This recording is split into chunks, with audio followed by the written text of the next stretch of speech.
Welcome to this then, our second video on Ackoff's paper Towards a System of Systems Concepts. In the first video we looked at the definition of a system.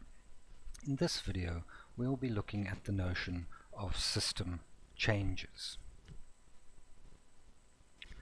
In order to understand change in systems, we need to understand the notions of reaction, response, and acting. Understanding these three concepts will also require us to understand conditionals, or the difference between necessary and sufficient conditions. Let's start by reading Ackoff's definitions. A reaction of a system is a system event for which another event that occurs to the same system or its environment is sufficient. Thus, a reaction is a system event that is deterministically caused by another event. This is the same as saying that A causes B. For example, if an operator's moving a motor switch is sufficient to turn that motor off or on, then the change of state of the motor is a reaction to the movement of its switch. In this case, the turning of the switch may be necessary as well as sufficient for the state of the motor. But an event that is sufficient to bring about a change in a system state may not be necessary for it. For example, sleep may be brought about by drugs administered to a person, or it may be self-induced. Thus, sleep may be determined by drugs, but need not be. A response of a system is a system event for which another event that occurs to the same system or to its environment is necessary but not sufficient. That is, a system event produced by another system or environmental event, in other words, the stimulus. Thus, a response is an event of which the system itself is a co-producer. A system does not have to respond to a stimulus, but it does have to react to its cause. Therefore, a person's turning on a light when it gets dark is a response to darkness. But the lights going on when the system is switched on is a reaction. Of course, the system may have chosen not to react. An act of a system is a system event for the occurrence of which no change in the system's environment is either necessary or sufficient. Acts, therefore, are self-determined events, autonomous changes. Internal changes in the states of the system's elements are both necessary and sufficient to bring about action. Much of the behavior of human beings is of this type, but such behavior is not restricted to humans. A computer, for example, may have its state changed or change the state of its environment because of its own program. In order to understand these concepts, it's going to be best to look at a couple of examples, because they can be confusing without clarifying exactly what is meant by both necessary and sufficient. In effect, Ackoff here, in summary, is talking about the nature of causal relationships, and these relationships are interpreted in terms of necessary and sufficient conditions. In summary, with necessity, the outcome of an event is a subset of the causal condition, while with sufficiency, the causal condition is a subset of the outcome. This leads us into the area of Boolean logic, and Boolean logic is a very important part of programming and really revolves around the basis of statements, conditional statements, if and then statements. This is a very nice overview of necessary and sufficient conditions by Norman Swartz from the Department of Philosophy at Simon Fraser University. Everyone is familiar with the concept of a necessary condition. For example, we all know that air is necessary for human life. Without air, there is no human life. Similarly, a microscope, or any other instrument, is necessary for human beings to see viruses, because viruses are too small to be seen by the naked eye. People are also familiar with the concept of a sufficient condition. For example, it suffices, i.e., it is sufficient for an object having 4 sides to be a square. However, both of these conditions require clarification. Let's look at another definition of a necessary condition. A condition A is said to be necessary for condition B if and only if the falsity, or the non-existent non-occurrence of A guarantees or brings about the falsity or non-existence of B. Notice this does not prove truthfulness, but falsity. Here are a number of examples. Air is necessary for human life, is not necessarily sufficient. Human beings must have air to live. If we look at this in the form of an if-then statement, then the clause that follows the then, the so-called consequence, states the necessary condition for the antecedent, i.e. the clause immediately following the if. Thus, that some human being has air to live is a necessary condition for that human being's being alive. Let's look at it through a number of examples. A microscope or a similar instrument is needed to see viruses. You could restate it in a different way. Human beings must have a microscope to see viruses. In the form of an if statement, you may put it in the following way. If someone sees viruses, then that person uses a microscope. All of these statements are necessary conditions. But of course, as we well know in general, a necessary condition is not a sufficient condition. All sorts of conditions may be necessary for others, but they do not by themselves suffice for or guarantee those others. Let's clarify this by looking at the definition of a sufficient condition. A condition A is said to be sufficient for a condition B if and only if the truth, the existence or occurrence of A guarantees or brings about the truth or existence of B. For example, while air is a necessary condition for human life, it is by no means a sufficient condition, i.e. it does not by itself, i.e. alone, suffice for human life. While someone may have air to breathe, that person will still die if she lacks water, has taken poison, is exposed to extremes of cold or air.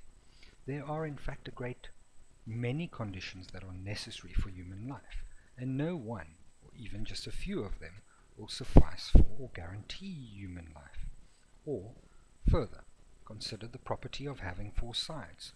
While having 4 sides is a necessary condition for something being a square, that single condition on its own is not sufficient to guarantee that something is a square. There are several necessary conditions for something being a square, and all of these must be satisfied for something's being a square.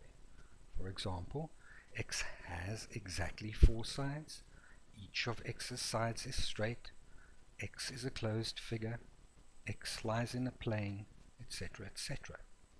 Thus, the foregoing is a set of necessary conditions, i.e. the set comprises a set of sufficient conditions for x being a square. If we go back to our previous slide, you can see this stated here again. With necessity, the outcome is a subset of the causal condition. Thus, A causes B. A may well cause other conditions, but A necessarily causes B. With sufficiency, the causal condition is a subset of the outcome. So frequently, the terminology individually necessary and jointly sufficient is used. For example, one might say, each of the members of the foregoing set is individually necessary, but taken all together they are jointly sufficient for x being a square. With these notions, one must exercise caution, because you may be able to list a set of individually necessary conditions that are sufficient for something's being a square. However, you cannot generalize from the simple example and believe that it is usually or always a straightforward task to specify the conditions that are individually necessary and jointly sufficient. Sometimes it is much easier to specify some or many of the necessary conditions, even though we are unable to specify a set that is jointly sufficient.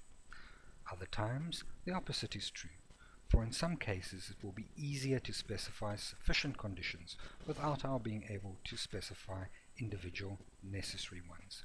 So once again, this goes back to the idea that it depends on the goal or the outcome of the system which conditions are necessary and which are sufficient.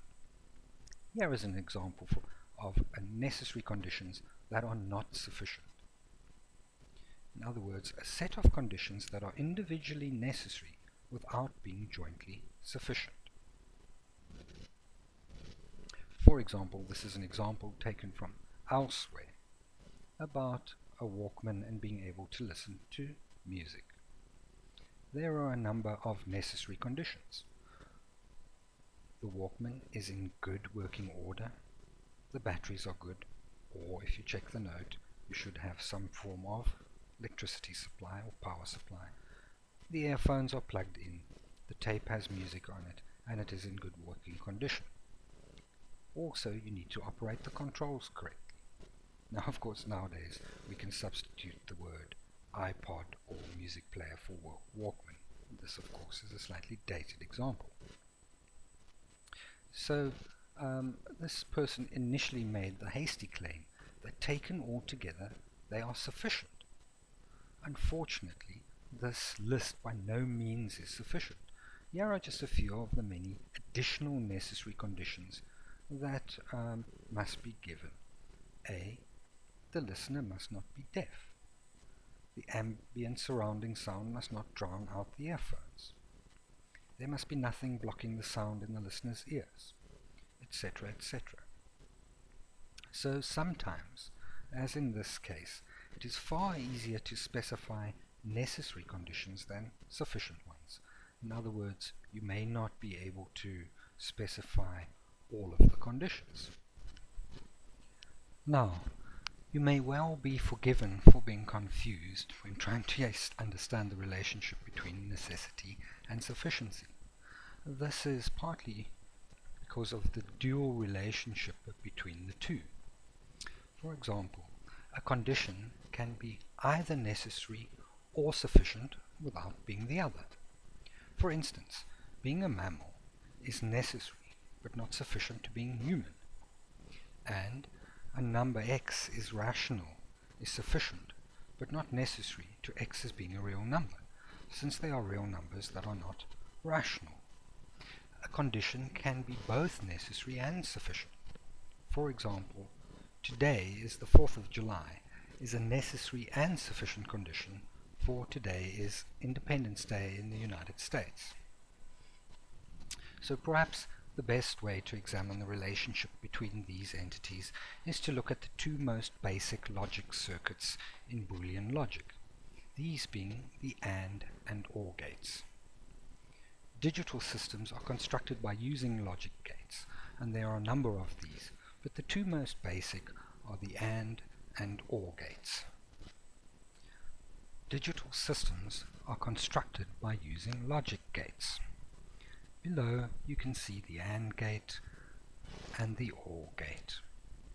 Both of these circuits have two inputs, A and B, and produce an output. In the case of the AND gate, it is necessary for both A and B to be true in order to get an output of true. In other words, A must be on and B must be on in order for the gate to give you a true output. It is necessary for A to be on, but not sufficient, because it is also necessary for B to be on. It is only when both are on at the same time that it is sufficient to cause the output AB.